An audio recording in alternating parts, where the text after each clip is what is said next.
So hello friends, आज एक फिर नए वीडियो पे आप लोगों का स्वागत है। दोस्तों, क्लास 12th का जो हिस्ट्री का मॉडल पेपर जारी किया गया है, आज उसका हम फुल एक्सप्लेनेशन देखने वाले हैं। इस वीडियो में हम आप लोगों को हिस्ट्री का ऑब्जेक्टिव प्लस सब्जेक्टिव का पूरा फुल सोल्यूशन देने वाले हैं। तो यदि आप इस वीडियो को शुरू से लेकर अंत तक देखते हैं तो आपको बोर्ड में आने वाले क्वेश्चंस का 1% से लेकर 15% तक के क्वेश्चंस कवर हो जाएंगे। और यदि आप लोग इस चैनल से जुड़े रहते हैं तो इसका हम आप लोगों को 5 मॉडल सेट करवाने वाले हैं। तो यदि आप पाँचों मॉडल सेट कर लेते हैं तो आपको कम से कम समझ लीजिए कि 50% क्वेश्चंस कंप्लीट हो जाएंगे। और कुछ क्वेश्चन बैंक के तरफ से जो होगा वो हम आप लोगों को 10 दिन के अंदर करवा देंगे। तो यदि आप लोग क्वेश्चंस बैंक को भी कवर कर लेते हैं तो समझ जाइए कि 80% क्वेश्चंस आपका हो जाएगा। और यदि आप कुछ बुक्स पढ़े होंगे तो उससे कुछ आने वाला रहता है तो समझ जाइए कि 100% आपका हम यहाँ से सिलेबस कंप्लीट करवा देंगे। तो अगले 1 महीने तक आप लोग इस चैनल से गांठ बांध करके जुड़ जाइए। इस चैनल पे आप लोगों को रेगुलर सभी विषयों का वीडियोज अपलोड किया जाएगा। तो चलिए करते हैं वीडियो को स्टार्ट और आप लोगों को सभी ऑब्जेक्टिव और सब्जेक्टिव का आंसर देते हैं। तो सबसे पहले हम लोग ऑब्जेक्टिव क्वेश्चंस को सॉल्व कर लेते हैं, फिर हम सब्जेक्टिव क्वेश्चंस को भी सॉल्व कर लेंगे। तो सबसे पहले आप लोग यहाँ देख सकते हैं कि क्वेश्चन नंबर 1, निम्नलिखित में से कौन सा पुरातत्व के अंतर्गत नहीं आता है। तो इसका सही आंसर हो जाएगा साहित्य। देख सकते हैं आप लोग यहाँ की अभिलेख खुदाई के अंतर्गत ही मिला है। उसके बाद पुराना मंदिर ये भी खुदाई के अंतर्गत मिला है और सिक्के ये भी खुदाई के अंतर्गत मिला है। फिर आप लोग यहाँ देख सकते हैं कि क्वेश्चन नंबर 2, जुते हुए खेत का साक्ष्य कहाँ मिला है।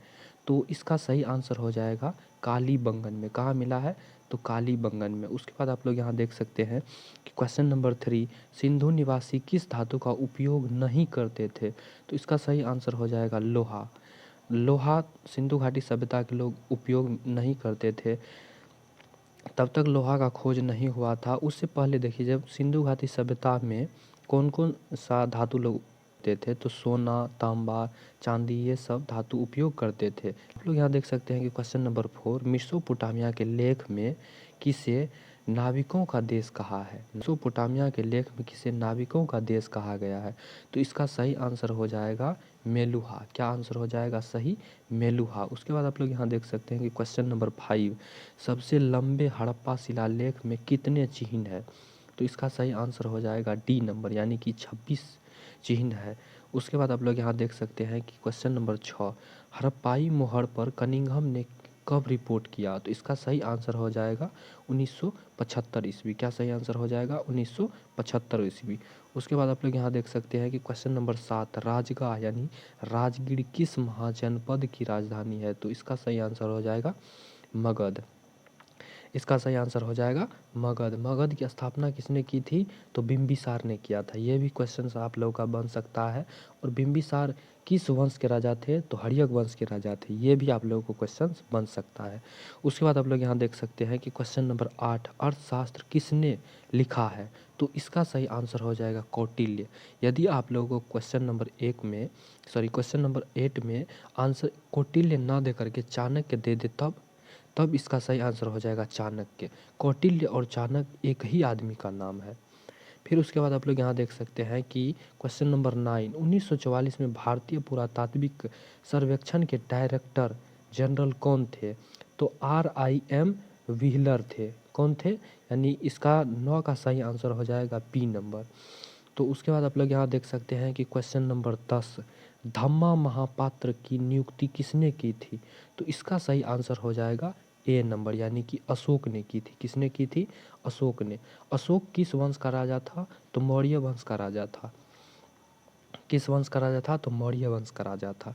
उसके बाद आप लोग यहाँ देख सकते हैं कि क्वेश्चन नंबर 11, प्रशास्तिक की रचना किसने की। तो इसका सही आंसर हो जाएगा ए नंबर, यानी कि हरिसेन ने की थी। किसने की थी? तो हरिसेन ने की थी। तो फिर आप लोग यहाँ देख सकते हैं कि क्वेश्चन नंबर 12, तमिल संगम साहित्य में आनिमई किसे कहा जाता है। तो तमिल संगम साहित्य में आनिमई किसे कहा जाता है। तो इसका आंसर हो जाएगा किसान को। सही आंसर हो जाएगा 12 का बी नंबर। तो फिर आप लोग यहाँ देख सकते हैं कि क्वेश्चन नंबर 13, पाली भाषा में गहपति किसे कहा जाता है? तो पाली भाषा में गहपति किसे कहा जाता है? तो इसका सही आंसर हो जाएगा सी नंबर, यानी कि किसान को कहा जाता है। फिर आप लोग यहाँ देख सकते हैं कि चंद्रगुप्त द्वितीय का शासनकाल क्या था? तो चंद्रगुप्त द्वितीय का शासनकाल था 375 से लेकर के 475 ईस्वी तक। कब था? तो 375 से लेकर के 475 ईस्वी तक। उसके बाद आप लोग यहाँ देख सकते हैं नंबर 15, प्रभावती गुप्त किसकी पुत्री थी? तो इसका देख लीजिए, यहाँ सही आंसर हो जाएगा चंद्रगुप्त द्वितीय। यहाँ देख लीजिए क्वेश्चन क्या पूछा है कि चंद्रगुप्त द्वितीय का शासन काल क्या था। देखिए यहाँ क्वेश्चन में दे दिया चंद्रगुप्त द्वितीय और यहाँ देखिए आंसर में दे दिया। तो चलिए अब देखते हैं क्वेश्चन नंबर 16, यानी कि चीनी तीर्थयात्री फहियान कब भारत आए थे? तो 16 का सही आंसर हो जाएगा 5वीं शताब्दी ईसा पूर्व। कब हो जाएगा? तो 16 का सही आंसर हो जाएगा सी नंबर। तो उसके बाद आप लोग यहाँ देख सकते हैं कि क्वेश्चन नंबर 17, चीन के महान दार्शनिक कौन थे? तो इसका सही आंसर हो जाएगा कन्फ्यूशियस, यानी कि 17 का आंसर नंबर बी हो जाएगा। उसके बाद आप लोग यहाँ देख सकते हैं कि क्वेश्चन नंबर 18 का ऋग्वेद में किस देवता की स्तुति रही है? तो इसका सही आंसर हो जाएगा कि इनमें से सभी, यानी कि अग्नि का भी, इंद्र का भी और सोम का भी।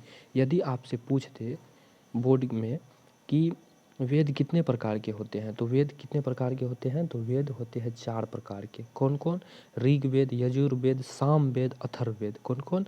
ऋग्वेद, यजुर्वेद, सामवेद, अथर्ववेद। उसके बाद आप लोग यहाँ देख सकते हैं कि क्वेश्चन नंबर 19 का तक्षशिला किस महाजनपद की राजधानी है?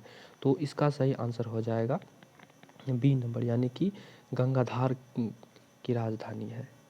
उसके बाद आप लोग यहाँ देख सकते हैं कि क्वेश्चन नंबर 20, योधेय गणराज्य ने किस धातु के सिक्के जारी किए थे? तो 20 का सही आंसर हो जाएगा सी नंबर, यानी कि तांबा का सिक्का जारी किया था। फिर उसके बाद आप लोग यहाँ देख सकते हैं कि क्वेश्चन नंबर 21, अशोक के ब्राह्मी शिलालेख का अर्थ सर्वप्रथम किसने लगाया?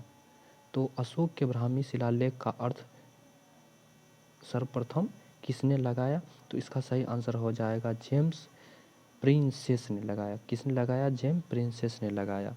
तो उसके बाद आप लोग यहाँ देख सकते हैं कि क्वेश्चन नंबर 22, सुदर्शन झील का पुनर्निर्माण करने वाले शक शासक रुद्रादमन का शिलालेख किस भाषा में मिला है? तो 22 का सही आंसर हो जाएगा सी नंबर, यानी कि संस्कृत में मिला है।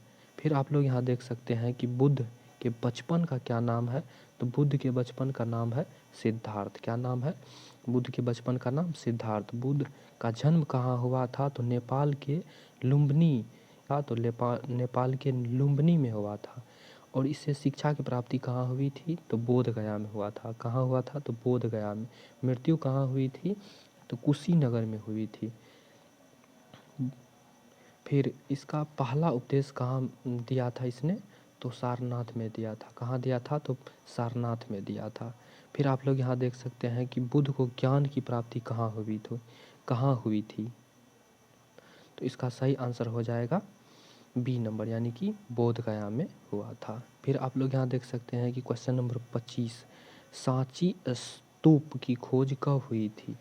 तो सांची स्तूप की खोज 1818 ईस्वी में हुई थी, यानी कि आंसर नंबर सी हो जाएगा। ये सांची स्तूप को किस राजा ने बनाया था? तो इसे अशोक ने बनवाया था। किसने बनवाया था? तो अशोक ने बनवाया था। उसके बाद देख सकते हैं कि जैन धर्म के 24वें तीर्थकर कौन थे? तो 26 का सही आंसर हो जाएगा महावीर। क्या आंसर हो जाएगा? महावीर। उसके बाद आप लोग यहाँ देख सकते हैं कि अल बिरूनी की किताब उल हिंद किस भाषा में लिखी है? तो 27 का सही आंसर हो जाएगा अरबी में लिखी है। किस भाषा में लिखी है? तो अरबी में लिखी है। उसके बाद आप लोग यहाँ देख सकते हैं कि क्वेश्चन नंबर 28, इब्न बतूता को किसने दिल्ली का काजी नियुक्त किया है? तो इसका सही आंसर हो जाएगा बी नंबर, यानी कि मोहम्मद बिन तुगलक ने की थी। तो उसके बाद आप लोग यहाँ देख सकते हैं कि question number 29, travels in the Mughal empire के लेखक कौन थे? तो travels in the Mughal empire के लेखक थे फ्रांसिस बर्नियर कौन लेखक थे? तो फ्रांसिस बर्नियर। तो उसके बाद आप लोग यहाँ देख सकते हैं कि क्वेश्चन नंबर 30, निम्नलिखित में से कौन यूरोपीय यात्री भारत में ही बस गए थे? तो मनुची ऐसे यात्री थे जो भारत में ही बस गए थे, उसको भारत बहुत पसंद आया, इसीलिए भारत में ही बस गए थे। तो फिर आप लोग यहाँ देख सकते हैं कि क्वेश्चन नंबर 31, उड़ीसा में पूजे जाने वाले भगवान जगन्नाथ किस देवता के रूप में है?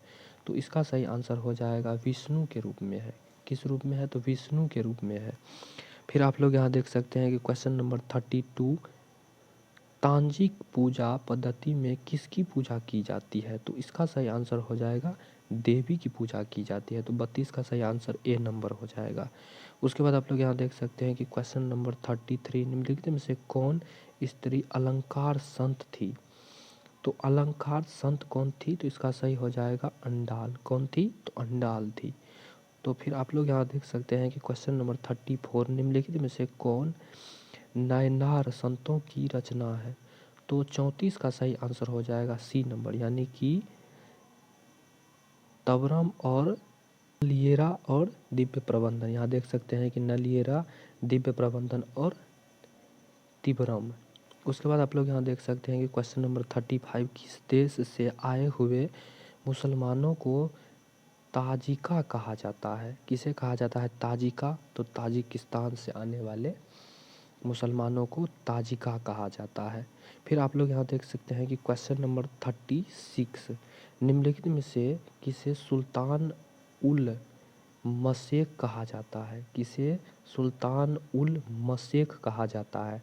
तो 36 का सही आंसर हो जाएगा निजामुद्दीन औलिया।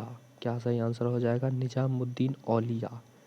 फिर आप लोग यहाँ देख सकते हैं कि 37 का खालसा पंथ के 5 प्रतीकों का वर्णन किसने किया? तो 37 का सही आंसर हो जाएगा गुरु गोविंद सिंह ने किया था। फिर आप लोग यहाँ देख सकते हैं कि क्वेश्चन नंबर 38, गुरु नानक ने किसे अपना उत्तराधिकारी बनाया?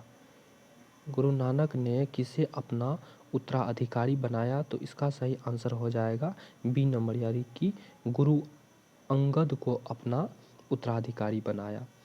फिर उसके बाद आप लोग यहाँ देख सकते हैं कि क्वेश्चन नंबर 39, गुरु ग्रंथ साहित्य का अंतिम संकलन किसने किया? गुरु ग्रंथ साहित्य का अंतिम संकलन किसने किया? तो इस 39 का सही आंसर हो जाएगा डी नंबर, यानी कि गुरु गोविंद सिंह ने किया।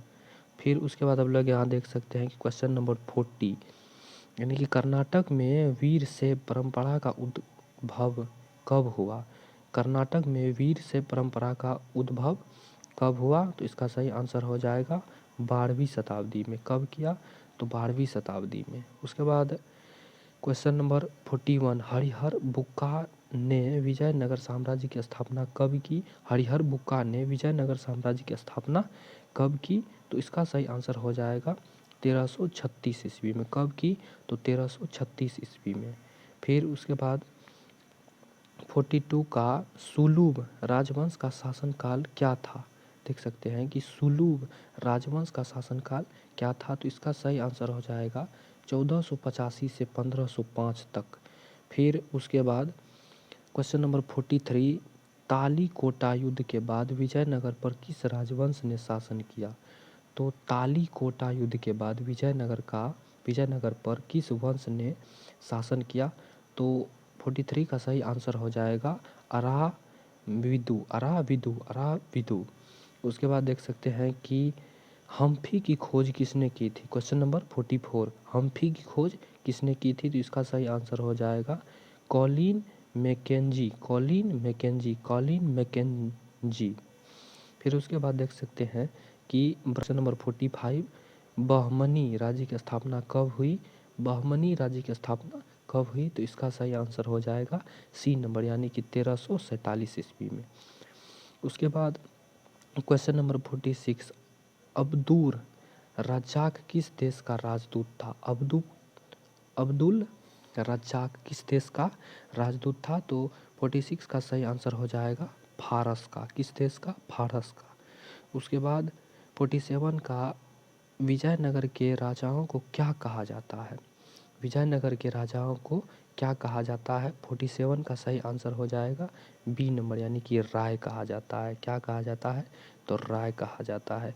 विजयनगर के संरक्षक देवता कौन थे? तो विजयनगर के संरक्षक देवता थे वीरूपात। इसका सही आंसर हो जाएगा 48 का वीरूपात था। उसके बाद देख सकते हैं कि 49 विजयनगर का विट्ठल मंदिर किस देवता को समर्पित था? तो विजयनगर का जो विट्ठल मंदिर था वो विष्णु को समर्पित था। उसके बाद अमुक्ता माल्यदाय, क्वेश्चन नंबर 15 का अमुक्ता माल्यदाय किसने लिखा? अमुक्ता माल्यदाय किसने लिखा? तो 50 का सही आंसर हो जाएगा कृष्णदेव राय ने लिखा था। इसकी भाषा क्या थी? किस भाषा में लिखा था? तो तेलुगु भाषा में लिखा था। तो इसका सही आंसर 50 का क्या हो जाएगा? कृष्णदेव राय, यानी कि आंसर नंबर सी। फिर आप लोग यहाँ देख सकते हैं कि क्वेश्चन नंबर 51 किस विदेशी यात्री ने सभा मंडप तथा महानवमी डिब्बा को संयुक्त रूप से विजयनगर कहा? तो 51 का सही आंसर हो जाएगा डोमिंग पेस ने कहा। किसने कहा? तो डोमिंग पेस ने कहा।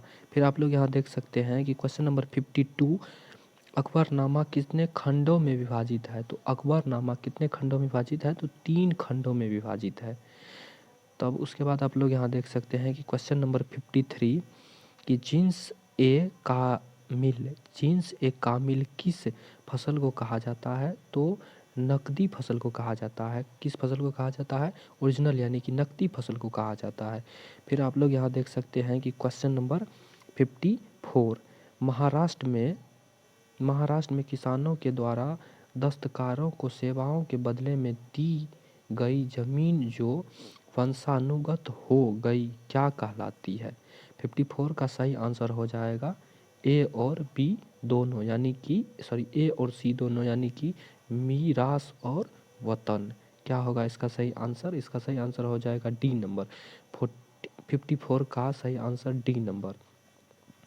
फिर उसके बाद देख सकते हैं क्वेश्चन नंबर 55 भारत में आलू टमाटर और तंबाकू कहाँ से आता था? तो भारत में आलू टमाटर और तंबाकू अपना यूरोप से आता था। तो कहाँ से आता था? तो यूरोप से आता था। उसके बाद देख सकते हैं कि बादशाहनामा किसने लिखा था? तो 56 का सही आंसर हो जाएगा बी नंबर, यानी कि अब्दुल हमीद लाहौरी ने लिखा था। किसने लिखा था बादशाहनामा? तो अब्दुल हमीद लाहौरी ने लिखा था। उसके बाद आप लोग यहाँ देख सकते हैं कि क्वेश्चन नंबर 57 आलमगीरनामा किसने लिखवाया? आलमगीरनामा किसने लिखवाया? तो इसका सही आंसर हो जाएगा औरंगजेब ने लिखवाया। किसने लिखवाया? औरंगजेब ने लिखवाया। उसके बाद देख सकते हैं कि क्वेश्चन नंबर 58 तुजुक ए बाबरी की रचना किस भाषा में हुई थी? तो 58 का सही आंसर हो जाएगा बी नंबर, यानी कि तुर्की भाषा में की गई थी। उसके बाद देख सकते हैं कि 59 सुलह ए कुल का शाब्दिक अर्थ क्या है? तो सुलह ए कुल का शाब्दिक अर्थ है कि सार्वभौमिक शांति। क्या शाब्दिक अर्थ है? तो सार्वभौमिक शांति। उसके बाद देख सकते हैं कि क्वेश्चन नंबर 60 का 1526 में पानीपत के प्रथम युद्ध में बाबर ने किसे हराया? तो 1526 में पानीपत के युद्ध में बाबर ने इब्राहिम लोदी को हराया। किसे हराया? तो इब्राहिम लोदी को हराया। फिर 61 का देख सकते हैं अमेरिकी स्वतंत्रता संग्राम के दौरान ब्रिटिश सेना का कमांडर कौन था जो बाद में बंगाल का गवर्नर जनरल बना? तो इसका सही आंसर हो जाएगा कॉर्नवालिस। कौन था? तो कॉर्नवालिस। 61 का सही आंसर हो जाएगा ए नंबर, यानी कॉर्नवालिस। फिर देख सकते हैं कि 62 पांचवी रिपोर्ट में क्या शामिल था? तो पांचवी रिपोर्ट में क्या शामिल था? जमींदारों और रैयतों का अर्जियां। उसके बाद कलेक्टर की रिपोर्ट। उसके बाद देख सकते हैं कि राजस्व विवरणी से संबंधित सांख्यिकी तालिका। क्वेश्चन 62 का सही आंसर हो जाएगा उपरोक्त सभी, यानी कि 62 में सभी इस रिपोर्ट में शामिल था। उसके बाद देख सकते हैं कि आनंद मठ किसकी कृति है? तो आनंद मठ जो है वो बंकिम चंद्र की कृति है। किसकी कृति है? तो बंकिम चंद्र की कृति है। तो फिर आप लोग यहाँ देख सकते हैं कि क्वेश्चन नंबर 64, सूर्यास्त कानून किस पर लागू था? तो इसका सही आंसर हो जाएगा जमींदार पर लागू था। फिर उसके बाद आप लोग यहाँ देख सकते हैं कि क्वेश्चन नंबर 5, दामिल ई कोल का सीमांकन कब हुआ? दामिल ई कोल का सीमांकन कब हुआ? तो 65 का सही आंसर हो जाएगा 1832 ईस्वी में हुआ। फिर उसके बाद देख सकते हैं कि क्वेश्चन नंबर 66, अमेरिका में गृह युद्ध कब हुआ था? तो 66 का सही आंसर हो जाएगा बी नंबर, यानी 1861 ईस्वी में हुआ था। और ख़त्म कब हुआ था? तो 1865 ईस्वी में गृह युद्ध खत्म हुआ था। उसके बाद दक्कन दंगा आयोग की रिपोर्ट ब्रिटिश पार्लियामेंट में कब पेश की गई? देख सकते हैं 67 का दक्कन दंगा आयोग का रिपोर्ट ब्रिटिश पार्लियामेंट में कब पेश की गई थी? तो 66 का सही आंसर हो जाएगा 1878 ईस्वी में। फिर उसके बाद देख सकते हैं कि बादशाह शाह जफर ने 1857 के विद्रोह का नेतृत्व कब किया? तो 68 का सही आंसर हो जाएगा बी नंबर, 11 मई 1857 ईस्वी में। फिर उसके बाद देख सकते हैं कि कुशासन का आरोप लगाकर अंग्रेजों ने अवध का अधिग्रहण कब किया? तो कुशासन का आरोप लगाकर अंग्रेजों ने अवध का अधिग्रहण कब किया? तो 69 का सही आंसर हो जाएगा डी नंबर, यानी कि 1856 ईस्वी में।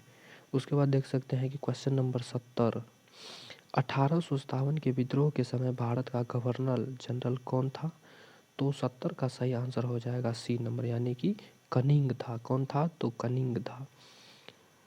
उसके बाद 71 का किस अधिनियम द्वारा बंगाल के सिपाहियों को समुद्री पार भेजने की व्यवस्था की गई? तो देख सकते हैं कि सिपाहियों को समुद्र पार भेजने की व्यवस्था कब की गई? तो इसका सही आंसर हो जाएगा ए नंबर, यानी कि सामान्य सेना भर्ती अधिनियम 1856 के अंतर्गत। फिर उसके बाद क्वेश्चन नंबर 72 का देख सकते हैं कि 1857 के विद्रोह के समय फैजाबाद में डंका शाह के नाम से कौन विख्यात था? तो 72 का सही आंसर हो जाएगा बी नंबर, यानी कि मौलवी अहमदुल्ला फेमस था। कौन था? तो मौलवी अहमदुल्ला। उसके बाद 73 का निम्नलिखित में से किसे अंग्रेजों ने फांसी पर लटका दिया? तो किसे अंग्रेजों ने फांसी पर लटका दिया? तो इसका सही आंसर हो जाएगा तात्या टोपो को। 73 का सही आंसर बी हो जाएगा। फिर उसके बाद देख सकते हैं कि क्वेश्चन नंबर 74, निम्नलिखित में से किसने 1857 के विद्रोह को हिंदू मुस्लिम षड्यंत्र का परिणाम माना? 74 का सही आंसर हो जाएगा बी नंबर, यानी कि जेम्स आउल्ड ने। किसने? तो जेम्स आउल्ड ने हिंदू मुस्लिम षड्यंत्र का परिणाम माना था। उसके बाद देख सकते हैं कि क्वेश्चन नंबर 75, 1857 के विद्रोह का तात्कालिक कारण क्या था? तो 75 का सही आंसर हो जाएगा डी नंबर, यानी चर्बी वाले कारतूस जो। फिर उसके बाद आप लोग यहाँ देख सकते हैं कि question number 76, gateway of India कहाँ स्थित है? तो 76 का सही आंसर हो जाएगा बॉम्बे में। गेटवे ऑफ इंडिया कहाँ स्थित है? तो बॉम्बे में। फिर 77 का संपूर्ण भारत की जनगणना कराने का पहला प्रयास कब किया? तो संपूर्ण भारत की जनगणना कराने का प्रथम प्रयास जो है 1872 ईस्वी में करवाया गया था। तो इसका सही आंसर हो जाएगा 77 का आंसर नंबर सी, यानी कि 1872 ईस्वी में करवाया गया था।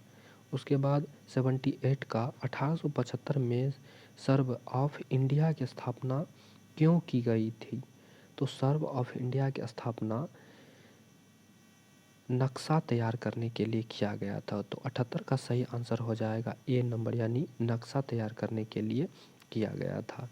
उसके बाद 79 का महात्मा गांधी के राजनीतिक गुरु कौन थे? तो महात्मा गांधी के राजनीतिक गुरु गोपाल कृष्ण गोखले थे। 79 का सही आंसर सी नंबर हो जाएगा। फिर 80 का देख सकते हैं कि गांधी जी ने साबरमती आश्रम की स्थापना कहाँ की थी। तो 80 का सही आंसर हो जाएगा ए नंबर, यानी कि अहमदाबाद में। गांधी जी ने साबरमती आश्रम की स्थापना कहाँ की, तो अहमदाबाद में की थी। उसके बाद देख सकते हैं कि 81 का कांग्रेस और मुस्लिम लीग के बीच लखनऊ पैक्ट कब हुआ। तो कांग्रेस और मुस्लिम के बीच लखनऊ पैक्ट कब हुआ, तो 81 का सही आंसर हो जाएगा 1916 ईस्वी में। फिर 82 का अहमदाबाद के कपड़ा मिल मजदूरों का आंदोलन कब हुआ, तो 82 का सही आंसर हो जाएगा सी नंबर, यानी कि 1918 में आंदोलन हुआ था। अहमदाबाद के कपड़ा मिल मजदूरों का आंदोलन 1918 ईस्वी में हुआ था। फिर देख सकते हैं कि 83 का 1919 में दिल्ली में अखिल भारतीय खिलाफत सम्मेलन के अध्यक्ष कौन थे, तो 83 का सही आंसर हो जाएगा गांधी जी। यानी 1919 में दिल्ली में अखिल भारतीय खिलाफत सम्मेलन के अध्यक्ष कौन थे, तो गांधी जी थे। उसके बाद 84 का गांधी जी के असहयोग आंदोलन कब प्रारंभ हुए थे, तो इसका सही आंसर हो जाएगा 1 अगस्त 1920 ईस्वी में। कब शुरू हुआ था, तो 1 अगस्त 1920 ईस्वी में। और फिर देख सकते हैं आप लोग यहाँ कि 85 का निम्नलिखित में से कौन साइमन कमीशन के सदस्य थे। देख लीजिए, जितने अंग्रेज थे सभी को साइमन कमीशन के अंदर शामिल किया गया था और भारत के एक भी आदमी को शामिल नहीं किया गया था। देख सकते हैं आप लोग यहाँ की मोतीलाल नेहरू, चित्तरंजन दास, उसके बाद गांधी जी, इनमें से कोई नहीं। तो इसका 85 का सही आंसर हो जाएगा इनमें से कोई नहीं। 85 का सही आंसर डी नंबर हो जाएगा। उसके बाद 86 दिसंबर 1929 में कांग्रेस का वार्षिक अधिवेशन कब हुआ, तो 86 का सही आंसर हो जाएगा लाहौर में हुआ था। तो सही आंसर लाहौर में। गांधी इरविन समझौता कब हुआ था, तो गांधी और इरविन के बीच समझौता कब हुआ था, तो इसका सही आंसर हो जाएगा सी नंबर, यानी कि मार्च 1931 ईस्वी में हुआ था। तो फिर आप लोग यहाँ देख सकते हैं कि 88 का अंग्रेजों के विरुद्ध विद्रोह करने वाली रानी गैडन्यूल कहाँ की थी, तो 88 का सही आंसर हो जाएगा ए नंबर, यानी कि मणिपुर की थी। फिर उसके बाद देख सकते हैं कि 89 सांप्रदायिक पंचाट की घोषणा कब हुई, तो सांप्रदायिक पंचाट की घोषणा कब हुई थी, तो 89 का सही आंसर हो जाएगा बी नंबर, यानी कि अगस्त 1932 ईस्वी में हुई थी। आप लोग कमेंट में आंसर देते चलिए, तब आप लोगों को सभी क्वेश्चन का आंसर याद रहेगा। फिर आप लोग यहाँ देख सकते हैं कि क्वेश्चन नंबर 91, 21 अगस्त 1943 को सुभाष चंद्र बोस ने स्वतंत्र भारत की अस्थायी सरकार कहाँ स्थापित की। देख सकते हैं कि 21 अक्टूबर 1943 को सुभाष चंद्र बोस ने स्वतंत्र भारत की अस्थायी सरकार कहाँ स्थापित की, तो 91 का सही आंसर हो जाएगा सिंगापुर में। देख लीजिए, क्वेश्चंस बहुत अब की बार हार्ड आने वाले हैं, साइंस से टफ होने वाला है आप लोगों का आर्ट्स। तो आप लोग पूरा ध्यान से पढ़िए और बहुत मन लगा कर पढ़िए, तभी आप लोगों का रिजल्ट हो पाएगा। उसके बाद देख सकते हैं कि क्वेश्चन नंबर 92, निम्नलिखित में से कौन कैबिनेट मिशन का सदस्य नहीं था, तो 92 का सही आंसर हो जाएगा डी नंबर, वेवेल। क्या था, इसका सही आंसर हो जाएगा वेवेल। कैबिनेट का सदस्य नहीं था, तो वेवेल इसका सदस्य नहीं था कैबिनेट मिशन का। फिर उसके बाद आप लोग यहाँ देख सकते हैं कि 93 का क्लीमेंट एटली ने यह घोषणा कब की कि ब्रिटिश शासन जून 1948 तक भारत छोड़ देंगे, तो 93 का सही आंसर हो जाएगा फरवरी 1947 ईस्वी में। तो उसके बाद आप लोग यहाँ देख सकते हैं कि 94 भारत का विभाजन ब्रिटिश शासन की किस योजना का परिणाम है, तो भारत का विभाजन ब्रिटिश शासन की किस योजना का परिणाम है, तो 96 का सही आंसर हो जाएगा डी नंबर, यानी कि कैबिनेट मिशन योजना है। तो ये कैबिनेट मिशन योजना कब हुई थी, तो 1946 ईस्वी में हुई थी। उसके बाद आप लोग यहाँ देख सकते हैं कि 95 संविधान सभा की पहली बैठक की अध्यक्षता किसने की थी, तो संविधान की पहली बैठक किसने की थी, तो 95 का सही आंसर हो जाएगा डॉक्टर सच्चिदानंद सिन्हा ने की थी। उसके बाद आप लोग यहाँ देख सकते हैं कि 96 का संविधान का निर्माण कब पूरा हुआ था। तो 96 का सही आंसर हो जाएगा 1949 ईस्वी में पूरा हो गया था। उसके बाद आप लोग यहाँ देख सकते हैं कि 97 हिंदी को राष्ट्रभाषा बनाने की वकालत संविधान सभा में किसने की थी। तो 97 का सही आंसर हो जाएगा आर.वी. धुलेकर। 97 का आर.वी. धुलेकर। उसके बाद आप लोग यहाँ देख सकते हैं कि 98 अंतरिम सरकार में गृह मंत्री कौन थे। तो 98 का सही आंसर हो जाएगा वल्लभ भाई पटेल। अंतरिम सरकार में गृह मंत्री कौन थे। तो सरदार वल्लभ भाई पटेल थे। उसके बाद आप लोग यहाँ देख सकते हैं कि 99 का न्यू इंडिया और कॉमनवेल्थ अखबार किसने प्रकाशित किया। न्यू इंडिया और कॉमनवेल्थ अखबार किसने प्रकाशित किया। तो 99 का सही आंसर हो जाएगा बी नंबर, यानी कि एनी बेसेंट ने किया था। उसके बाद देख सकते हैं कि लास्ट और आखिरी प्रश्न, क्वेश्चन नंबर 100, सीमांत गांधी के रूप में कौन जाने जाते थे। तो 100 नंबर का सही आंसर हो जाएगा अब्दुल गफ्फार खान को सीमांत गांधी के नाम से जाना जाता है। तो ये वीडियो हो गया है बहुत लंबा, तो सब्जेक्टिव पार्ट को इस वीडियो में नहीं कवर कर पाएंगे। तो इस वीडियो के बाद आप लोगों का वीडियो अपलोड होगा जिसमें सब्जेक्टिव के सभी क्वेश्चन आंसर दिया रहेगा। तो चलिए आज के लिए बस इतना ही। Thank you, thanks for watching this video.